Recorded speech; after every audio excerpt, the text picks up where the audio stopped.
Ketika Rasulullah Mi'raj ke Sidratul Muntaha, apakah beliau bertemu dengan Allah secara langsung? Jawabannya iya. Makanya di antara dalil yang menunjukkan Allah di atas adalah Isra Mi'raj. Ya, kalau seandainya Allah tidak di atas, maka Nabi ngapain ke atas? Ya, Nabi SAW ke atas ketemu dengan Allah, sampai-sampai sebagian sahabat menyangka Nabi melihat Allah. Berarti Nabi sudah dekat sekali dengan zat Allah. Makanya Nabi ditanya, hal ra'aita rabbak? Apakah kau melihat Rabbmu? Kenapa pertanyaan timbul? Karena memang Nabi sudah terlalu dekat dengan siapa? Allah. Hal ra'aita rabbak? Dalam hadis yang saya baca, melihat Allah. Kata Nabi Muhammad SAW, nurun anna arahu, ada cahaya yang menghalangi. Bagaimana saya bisa melihat Allah Subhanahu wa ta'ala? Makanya di antara dalil yang paling kuat yang diyakini oleh masyarakat kita seluruhnya, antum lihat pengajian-pengajian kalau acara Isra Mi'raj. Nabi ketemu Allah, kemana?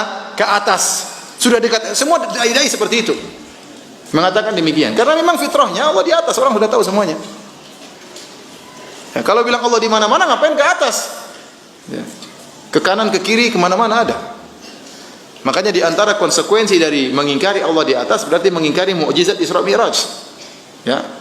Karena di antara mukjizat yang paling terkenal dari Nabi adalah Mi'rajnya Nabi, naik ke atas bertemu dengan Allah untuk menerima perintah. Makanya malaikat Jibril enggak ikut Nabi waktu itu. Waktu Nabi turun dari langit Sidratul Muntaha, turun ke bawah ketemu Nabi Musa. Nabi Musa tanya, bagaimana? Nabi Musa aja enggak tahu pembicaraan antara Nabi dengan Allah Subhanahu wa taala. Kata Nabi, disyariatkan 50 salat sehari semalam, 50 waktu. Kata Nabi Musa, umatmu enggak kuat. Saya sudah mencoba umatku, minta keringanan. Kata Nabi, saya pun naik lagi ke atas. Ketemu siapa? Kata Allah. Kata Nabi, antara saya dengan Allah, ya. Sebentar, saya ingin sebutkan lafalnya.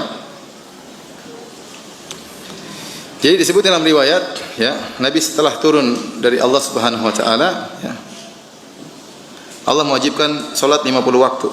Maka Nabi Musa berkata, raji' rabbak, ya. Kembalilah kepada Rabbmu, minta keringanan. Fa inna ummataka la tutiku dzalik. Sungguh umatmu tidak mampu. Aku pun kembali kepada Allah, ya. Dan Allah menghilangkan setengahnya. Jadi berapa? 25. Kemudian setelah diturunkan jadi 25, lapor lagi kepada Nabi Musa. Nabi Musa berkata, ya, farji' ila rabbik, kembalilah kepada Rabbmu, ya. Irji' ila rabbik fa inna ummataka la tutiku dzalik. Sungguhnya umatmu tidak mampu. Akhirnya terus Nabi minta dikurangi, akhirnya jadi 5. Ya. Kemudian tatkala turun 5, Nabi Musa bilang lagi, minta keringanan lagi. Kata Nabi SAW, istahyaitu min rabbi. Saya malu sama Rabbku. Alhamdulillah ketemu Nabi Musa. Ketahuilah bahwasanya mustawa adalah ciptaan Allah, arsy ciptaan Allah. Dan bagaimana kisah dialog Nabi Muhammad dengan Allah Subhanahu wa taala? Ini adalah pemahaman akidah. Ketahuilah bahwasanya Allah di saat Allah berbicara dengan Sayyidina Muhammad sallallahu alaihi wasallam dengan cara yang hanya Allah dan Rasulnya yang tahu. Allah dan Rasulnya yang tahu. Dan ketahuilah, di saat itu Nabi Muhammad naik ke atas Sidratul Muntaha, naik lagi ke mustawa. Kemudian disitulah Nabi Muhammad berbicara dengan Allah Subhanahu wa ta'ala. Jangan sampai setelah itu ada keyakinan bahwasanya Allah ada di atas sana, seolah-olah Nabi Muhammad perlu naik ke atas karena Allah ada di atas. Dan ini memang tertanam keyakinan di masyarakat semacam ini, karena tidak pernah diingatkan, apalagi muncul akidah sesat menyesatkan. Allah di mana? Lalu dijawab di langit. Pertanyaan Allah di mana, Allah di langit adalah ini adalah ciri akidah sesat dan menyesatkan.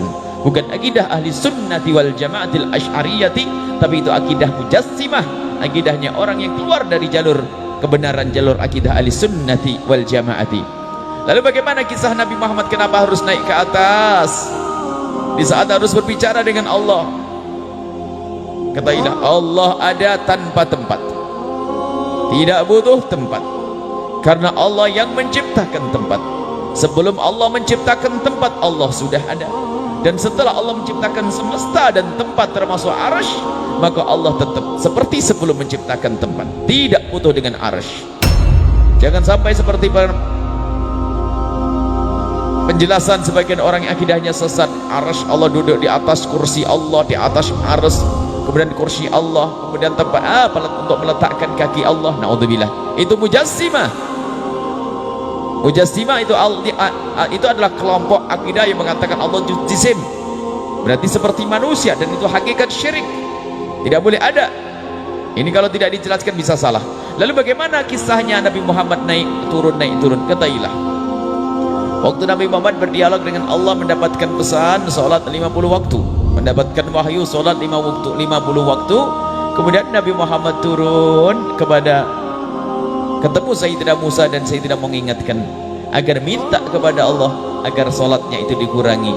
Setelah naik lagi, Nabi Muhammad kenapa harus naik? Kalau Allah tidak butuh tempat, kenapa Nabi Muhammad harus naik ke atas? Dan kenapa harus naik ke atas?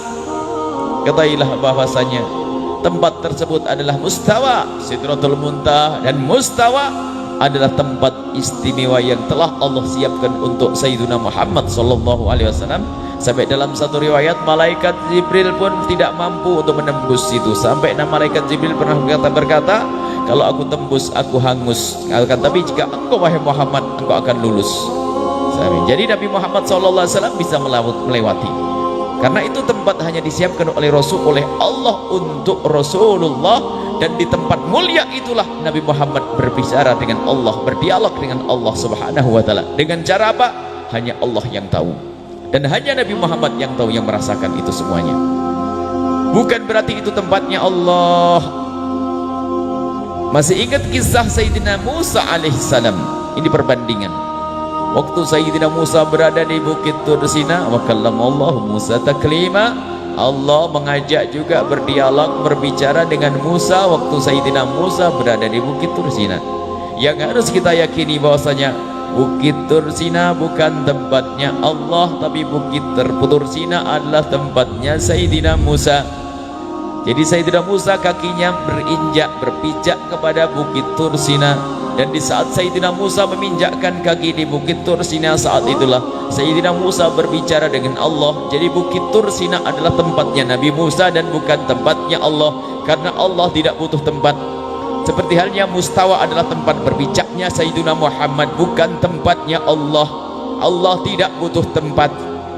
Lalu kenapa Sayyidina Muhammad harus naik ke mustawa? Karena itu tempat mulia. Seperti halnya saat-saat tertentu kalau kita ingin menghadap kepada Allah, kita perlu ke masjid, ataupun kita ke Masjidil Haram. Itu bukan karena Allah ada di dalam masjid, dan bukan karena Allah ada di dalam Ka'bah sana, bukan, akan tapi karena itu tempat yang telah Allah persiapkan di bumi sebagai tempat mulia untuk memohon kepada Allah Subhanahu wa ta'ala. Maka pun demikian, mustawa adalah telah Allah siapkan sebagai tempat mulia untuk Nabi Muhammad memohon kepada Allah. Nabi menganggap permintaan ini adalah permintaan yang luar biasa, maka Nabi tidak meminta kepada Allah di asal tempat. Padahal Sayyidina Muhammad bisa saja di hadapan Sayyidina Musa kemudian menengadahkan tangan memohon kepada Allah, ya Allah kurangilah sholat. Tapi Nabi Muhammad menganggap ini adalah tempat. Nabi Muhammad ini permintaan yang luar biasa dahsyat, dan Nabi Muhammad diizinkan untuk ke mustawa. Maka Nabi Muhammad naik ke mustawa, ke atas mustawa. Disitulah Sayyidina Muhammad meminta kepada Allah Subhanahu wa ta'ala. Jadi mustawa adalah bukan tempatnya Allah, di atas mustawa bukan tempatnya Allah, arsy bukan tempatnya Allah. Allah tidak butuh tempat, karena Allah yang menciptakan tempat.